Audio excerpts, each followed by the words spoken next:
नमस्कार प्रिय साथियों, आपका बहुत बहुत स्वागत है आपका अपने YouTube चैनल अमृत ज्ञान में।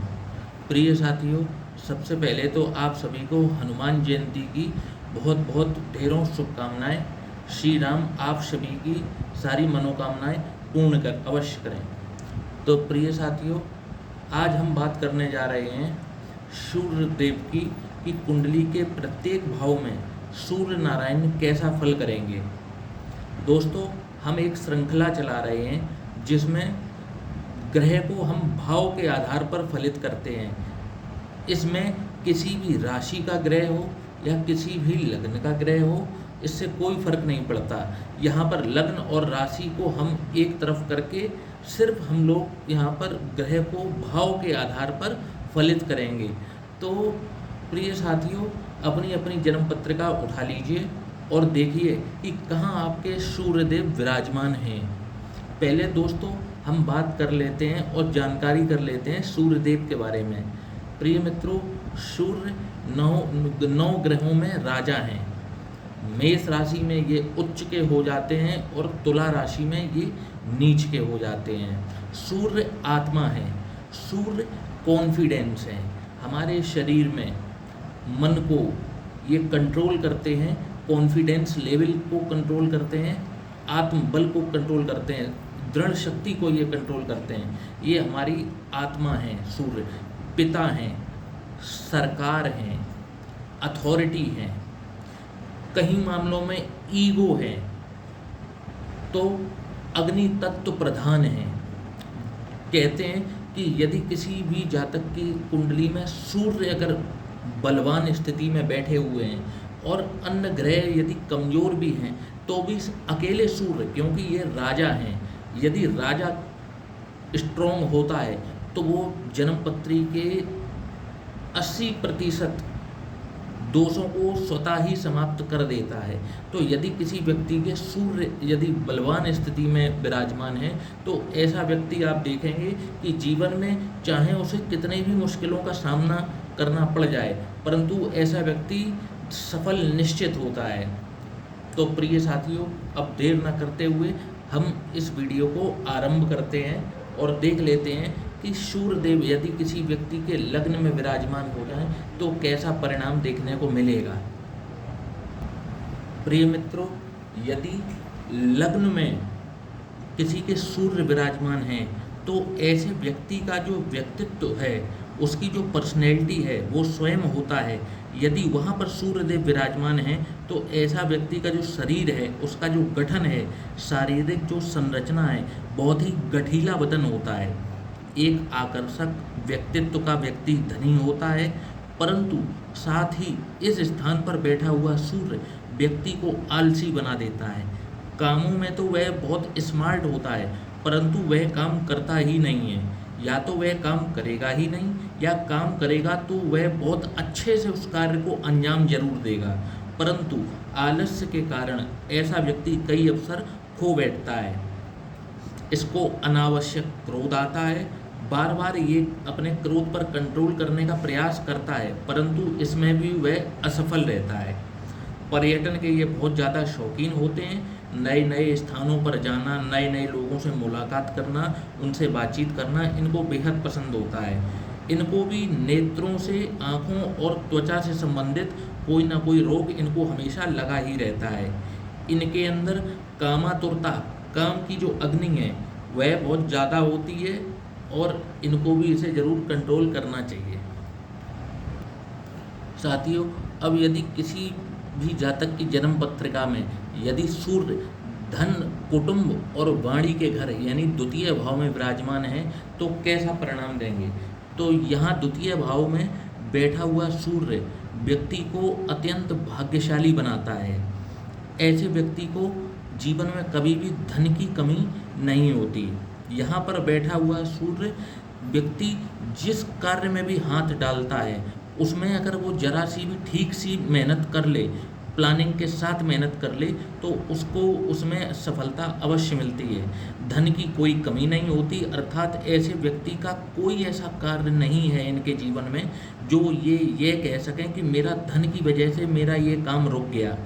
वाहन का सुख बहुत जल्दी ही प्राप्त होता है और निरंतर ये वाहन अपना परिवर्तन भी करते रहते हैं। नित नए वाहन का सुख इनको मिलता रहता है।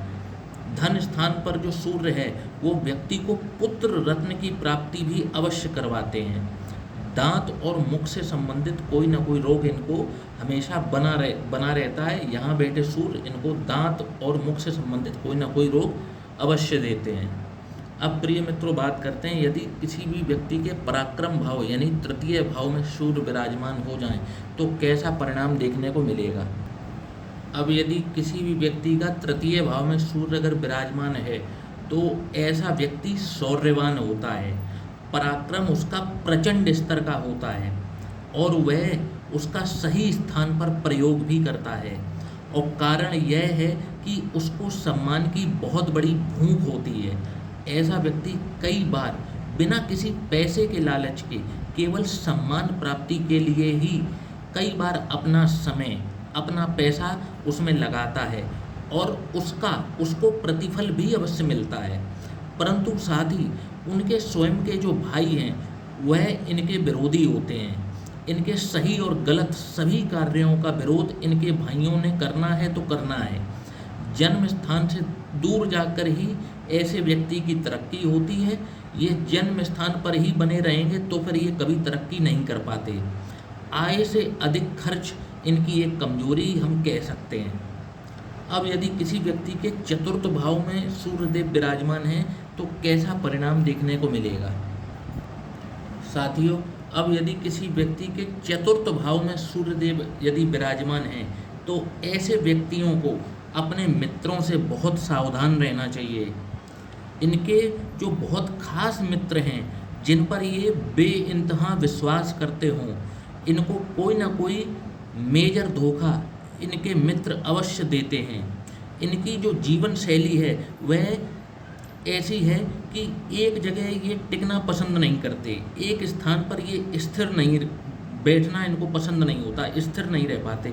निरंतर इनको घूमना फिरना, इधर उधर टहलते ही रहते हैं। चित्त इनका इसी प्रकार का होता है कि इनके विचार बदलते रहते हैं, एक विचार पर स्थिर नहीं रह पाते।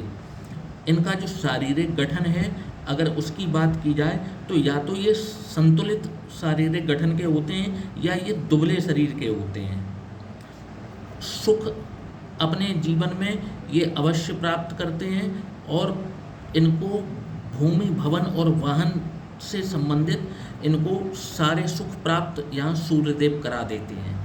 अब प्रिय मित्रों, बात करें यदि किसी के सूर्य अगर पंचम भाव में विराजमान हो तो कैसा परिणाम देखने को मिलेगा। अब यदि सूर्य पंचम भाव में विराजमान हो जाए तो ऐसा व्यक्ति बहुत ही बुद्धिमान होता है।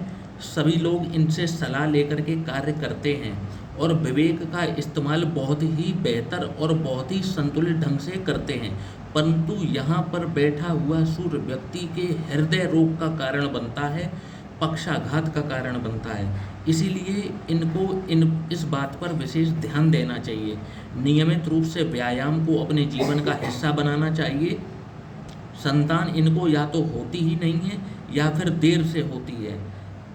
कुंडली मिलान करके इनको विवाह करना चाहिए और इनको जो मेहनत का फल है वह बहुत देर से मिलता है। ऐसा नहीं है कि मिलेगा नहीं, जरूर मिलेगा, परंतु देरी से मिलेगा। अब यदि साथियों सूर्यदेव किसी व्यक्ति के छठवें भाव में विराजमान हो जाएं तो कैसा परिणाम देखने को मिलेगा। अब साथियों यदि किसी के छठवें भाव में सूर्य विराजमान हो जाएं तो ऐसे व्यक्ति को प्रबल शक्ति प्राप्त होती है कि शत्रु उसके सामने टिक ही नहीं पाता। इसको यदि शत्रु संहारक कह दिया जाए तो किंचित भी अतिशयोक्ति नहीं होगी। आजीविका के मामले में ये सही चयन नहीं कर पाते। यह अध्ययन किसी विषय का करते हैं और कार्य किसी और क्षेत्र में करते हैं और सही और गलत का जो निर्णय है इसमें ये कई बार ठीक से निर्णय सही समय पर नहीं ले पाने के कारण कई अवसरों को खो बैठते हैं। अब बात करें यदि सूर्य सप्तम भाव में विराजमान हो जाए तो कैसा परिणाम देंगे। तो यदि सूर्य सप्तम भाव में विराजमान है जो कि एक रिलेशनशिप का भाव है, यदि यहाँ सूर्यदेव विराजमान है तो किसी न किसी प्रकार की व्याधि, बीमारी हमेशा शरीर में लगी रहती है और फिर उसके कारण इनके व्यक्तित्व में एक चिड़चिड़ापन आ जाता है और कहीं ना कहीं यह उनके दाम्पत्य के जीवन को खराब भी करता है। ऐसे व्यक्ति का एक्स्ट्रा मैरिटल अफेयर सप्तम भाव में सूर्य के होते हुए जरूर होता है। अब यदि बात करें सूर्य यदि किसी व्यक्ति के अष्टम भाव में विराजमान हो तो कैसा परिणाम देखने को मिलेगा। अब यदि अष्टम भाव में सूर्य विराजमान है तो ऐसे व्यक्ति को जीवन में मानहानि का दंश झेलना पड़ता है। ऐसे व्यक्ति के जीवन में अस्थिरता बनी रहती है। ये प्रयास करते हैं 10 कदम आगे बढ़ने का और फिर 4 कदम किस्मत इनको पीछे खींचकर ले आती है और कार्यस्थल पर इनको मानहानि जीवन में एक बार जरूर देखनी पड़ जाती है। ससुराल पक्ष हो या मायका पक्ष हो, इनकी कभी भी मदद नहीं करता। इनको जीवन में अपने कार्य हमेशा स्वयं ही अपने बलबूते पर करने पड़ जाते हैं। अब प्रिय मित्रों बात करें यदि नवम भाव में सूर्य विराजमान हो तो कैसा परिणाम देखने को मिलेगा। अब यदि नवम भाव में किसी व्यक्ति के सूर्य विराजमान है तो ऐसे व्यक्ति को कार्य कुशलता प्राप्त होती है। ऐसा जिसको कि हम कहें कि वह मल्टी टैलेंटेड होता है। जो भी कार्य हाथ में लेता है आपको लगेगा कि ये व्यक्ति इसी कार्य को करने के लिए पैदा हुआ है, बना हुआ है, परंतु कई बार ये अपनी इस कुशलता का गलत प्रयोग करते हैं जिसके लिए उनको बाद में पछताना भी पड़ता है। यहाँ पर इनको नास्तिक होते हुए भी जरूर देखा गया है। ईश्वर पर इनको कोई भरोसा, कोई विश्वास नहीं होता और इसी वजह से इनकी मैरिटल लाइफ भी डैमेज होते हुए स्पष्ट रूप से देखी जा सकती है। अब यदि बात करें कि किसी व्यक्ति के दशम भाव में सूर्य विराजमान हो तो कैसा परिणाम देखने को मिलेगा। अब यदि किसी जातक के दशम भाव में यदि सूर्यदेव विराजमान है तो यह एक बहुत बड़ा राजयोग है। ऐसा व्यक्ति उच्च पद को प्राप्त करता है। महालक्ष्मी का इन पर आशीर्वाद हमेशा बना रहता है। यदि यह एक स्त्री है तो इनको आभूषण बेहद प्रिय होंगे और यहाँ बैठा हुआ सूर्य व्यक्ति को एक सेलिब्रिटी जैसा स्टेटस जीवन में जरूर देता है और एक भव्य राजयोग का निर्माण अवश्य करता है।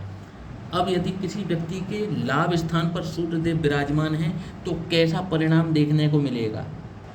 अब यदि आय स्थान या लाभ स्थान पर सूर्यदेव विराजमान है तो ऐसा व्यक्ति कला का बहुत बड़ा प्रेमी होता है और इनको संतान से संबंधित चिंता सदैव बनी रहती है और इनके जीवन में एक प्रचंड राजयोग यहाँ पर घटित होते हुए देखा गया है।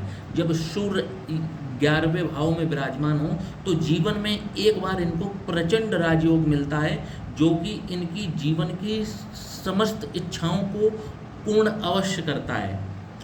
इनको यहाँ पर सूर्यदेव इस तरीके के लाभ जरूर देते हुए देखे गए हैं। अब यदि बात की जाए कि सूर्य यदि किसी के द्वादश भाव में अगर विराजमान है तो कैसा परिणाम देखने को मिलेगा। अब यदि साथियों सूर्यदेव द्वादश भाव में विराजमान है तो ऐसे व्यक्ति को नेत्र से संबंधित कोई ना कोई रोग हमेशा ही बना रहता है। ऐसे व्यक्ति के अंदर भी कामातुरता ज़रूरत से ज़्यादा होती है और ये व्यक्ति जब तक अपनी काम अग्नि पर कंट्रोल नहीं करेंगे ये जीवन में कभी भी सफल नहीं हो सकते। यात्राओं से इनको सदैव कष्ट ही मिलता है, इसलिए संभल कर यात्रा करने की इनको सलाह दी जाती है। तो प्रिय मित्रों, आज हमने सूर्य के 12 भावों में परिणाम देखे। ये कुछ कॉमन पॉइंट्स थे। वैसे सूर्य के परिणाम राशि के अनुसार और लग्न के अनुसार बढ़ सकते हैं या घट सकते हैं, लेकिन ये कुछ कॉमन पॉइंट्स हैं। एक दो जो ऐसे सूर्य जब विराजमान हो किसी भाव में तो ये कॉमन पॉइंट्स मिलते हैं, तो हमने आज केवल उस पर चर्चा की है। तो आशा करता हूँ प्रिय मित्रों कि आपको ये वीडियो पसंद आया होगा, तो लाइक और सब्सक्राइब करना ना भूलिएगा। जय श्री राम।